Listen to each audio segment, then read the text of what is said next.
So let's go ahead and start off with citizens' comments. Would anybody like to make any comment? I'm Mike Wickline. I live on West Phillip Street in Covington. At the close of last week's work session and through a subsequent press release, the mayor stated Covington needed a culture change and a consultant was going to be hired to help identify the changes need to be made. My experience with consultants has been that if you are moving into uncharted waters, the right consultant can steer you around major pitfalls, saving time, money, and aggravation. However, when a consultant is called in to evaluate operations and recommend changes, they are there to give the recommendations that the group hiring them desires. The consultant in this case becomes a collaborator and a patsy for unpopular decisions the group is planning to make. As far as cultural change, I believe all of us have been undergoing a forced cultural change for many years. The most drastic part occurring in the last two, where people have been isolated and bullied by politicians, by the media, and many times by people they know if they refuse to comply with unconstitutional demands. People were segregated into groups, essential, non-essential. Jobs and livelihoods were lost. When unity and compassion were needed, division and dissent was created across our country and in our little community. Manufactured fear has been used to control the masses, but living under a constant threat or in a constant state of fear has a numbing effect. Eventually, the oppressed realize their only hope to return to normalcy is to stand and resist.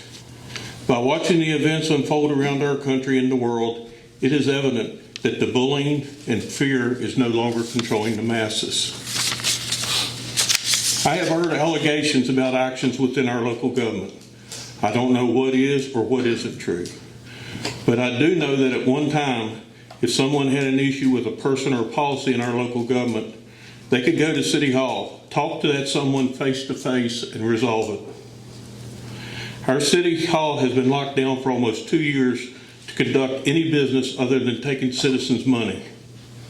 Our City Hall was not built to be a sanctuary to keep citizens from public servants, but rather a place where we could meet with them if we had business or an issue that needed addressed.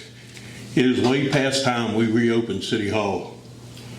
When the only access we have to our local government is to pay for the privilege to have water, sewer, and garbage pickup, or to pay to park our vehicle in the city, or keep a roof over our head, we feel more like serfs paying tribute than citizens with rights. I know there are many excuses why City Hall has not been reopened, but the time for excuses has passed. Remove the locks, denying access to conduct business. Pull back the veil of secrecy. Allow healthy dialogue to hash out differences and misunderstanding. If our city is going to grow and prosper, we need a transparent government. Let me say that again. If our city is going to grow and prosper, we need a transparent government, not one clouded with secrecy, accusations, and allegations. We need to be able to meet with the people that can help us with our issues and take care of our needs. We do not need to feel further separation because phones aren't answered. And the ladies in the treasurer and commissioner's office shouldn't need to be interrupted by us trying to reach someone on the second floor because that access has been denied. I believe that this is one of those times when we need to look to the past in order to build a better future. We are not a megalopolis. We have pride in the fact that we are a small, friendly community. Undo the changes that are hindering us from being our best, and for starters, reopen City Hall. Thanks, Mike. Amen.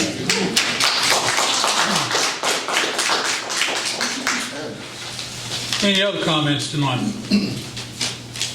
I have some questions. Is that okay? It's public comment. It's not. Okay. All right. My name is Susan Crowder, and I live at 1310 West Jackson Street. And I have some questions from the video from last week after the closed session that was on the Allegheny Journal. In the video, Mr. Seibold says that part of Mr. Unitas' job description is to immediately find sources to have instruction and managerial responsibilities, and we will hire a consultant agency to help with culture changes. My first question is, are you asking taxpayers to pay from management sources for instruction and for the consultant? That's how to be paid for. Yeah, that's how we pay for everything. Okay. Are you asking management to hire the consultant? You said we, and I think you said we multiple times in the discussion or the talk, and I wasn't exactly sure who we was referring Other to. comments not supposed to be a back and forth, but Oh. the answer to your question is we, these 5 people here. Okay, I wasn't sure about that. Do you happen to know how much a consultant would cost? We haven't gotten any proposals back yet. Do you know if it's like $10,000 or $50,000? I have no idea, but I know that this group here will have to look for other sources if it's too much. Cool. So do you have like money that's set aside in a budget for something like that, or is that something that's done like with the next budget? Maybe I don't understand how the budget works so much, which I have questions about, but is that what you do? It's money that's automatically set aside for situations like this that might come up? No. Mr. Mayor? Yes, ma'am. Okay, we have a allocation of funds in HR and human resources for training and learning resources, and there And are that some can be training drawn line from. items in various departments. So there are small Yes, pots of money there's throughout various money areas. available. Okay, so I already have 6 little questions. They're all really short. How are citizens and previous employees going to be able to get in touch with the consultant? Or that's just not figured out yet, I'm not sure.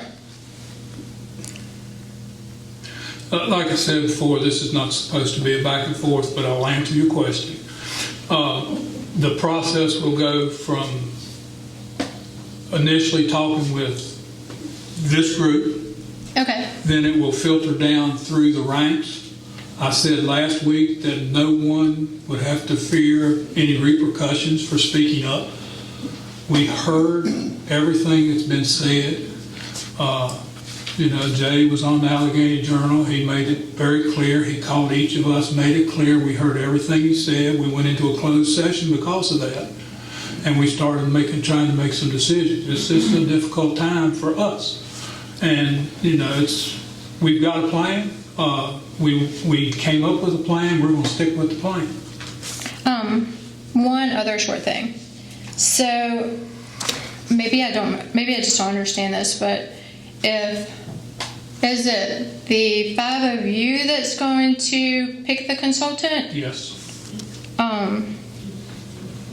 Okay, because I was thinking about like maybe forming committees to do it, like maybe citizen committees or non-management committees. That's an option. We can talk about that. Okay, thank you for answering my questions. Y'all have a good evening. Thank you. Any other comments? Yeah, I got one. Go ahead. All right, I'm Jay Crowder, 1310 West Jackson Street, Covington. I've been hearing rumors lately that supposedly there was a buyout for our city manager. That would be the way that she would be let go of the city of Covington of her responsibilities. Now, what I'm asking is the rumors is floating around, again, we're in Covington, the rumors floating around a certain cash amount, what it would take for her to be out of the city of Covington. Seems like to me it's a low number considered what the consultation firm is probably going to run the city of Covington. We haven't got any response from. And I understand that, and I didn't ask a question. This is what I'm telling you. excuse I me. heard. So I just want to put that out there. I just want to know if the problem, getting rid of the problem, is going to cost less than what a consultation firm is going to be. Thank you. Any other comments? My husband said, don't talk. Don't you go there and say nothing. I don't even see your husband. He didn't come. Don't you go there. Don't you go there and say anything.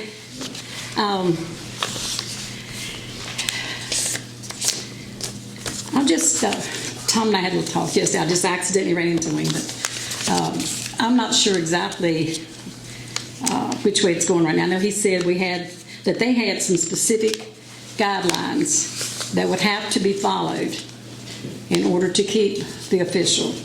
That if the guidelines weren't followed, they would be gotten rid of without us having to pay off a contract. And I asked you a question, and I never thought about that after I walked off. I said something, what about all these people that quit? You said, who's quit? I got to thinking about it. I got to counting up. There's quite a few that have quit. I never thought about it at the time. I was upset about the boy we were talking about that was in trouble.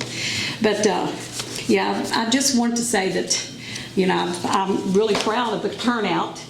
And I know David said last week you don't have a turnout like this unless there's controversy. Well, I think we've got interested all of a sudden. Maybe it took a controversy for us to get interested. I don't know. But this is our city. This is our town. Our building. And if you want to be a part of it, you need to show up. And I'm ashamed, like I said last week, that I haven't been because, you know, I run a lot and there's no excuse really. It hadn't been brought to my attention until recently. But I just like to say that I'm really proud to see all of you out tonight. I know there's several that was here last week that aren't here tonight, but I feel like that we are going to make a change. We are the change. Yes, ma'am.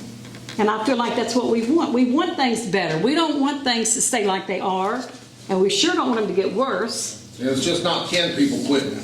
And it's not just people that are kin to each other, that's true. But I would like for us to continually to come, if you can, invite somebody else to come. And I had somebody that was supposed to, well, they didn't come, and they sent me a message. What happened? I never even told them what happened. I put on her tonight, if you care, be there. If you're sick and you can't come, okay, but if you just don't come because you just don't come, don't ask me what happened. You need to be here. There may be times I don't get to come, but I just feel like that right now is a good time for us to keep coming and to build this up and let people know that we do want Covington to grow. I told Tom I went up Main Street. There's two places going out of business. He said he didn't think it was but one, but that little produce place, it's closing up, and the empty buildings, and it breaks my heart. Because my husband said, when I came here in the 60s, Covington was just booming. All these stores, and are we doing enough, and this is off the subject probably, but are we doing enough to make people want to come here or even to stay here once they come? What are we doing? What are we doing to make them want to stay? I don't know if giving a tax break or some kind of break, something, because Covington is a good little town and it has good potential.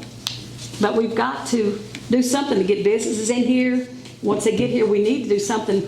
I said something, Mr. Cadd, he fell and broke his hip. Well, he had somebody supposed to be taking over, and he's closed up now too. But I just like to say that I'm really proud for all of y'all that came tonight. Thank you. Good Thank you. Anybody else? I got a comment. Okay. I just want to thank all of y'all for coming out here. We need to support, or I need it. Yes. I'm glad to see some people in the seats. It's hard to make decisions for the city of Covington when there isn't anybody here that seems like they care about the city. So it's awful nice to have you all here, and I hope you continue to come, and I hope more people come, because I said we need your guidance as much as anything, and I thank you. Thank you, Lance.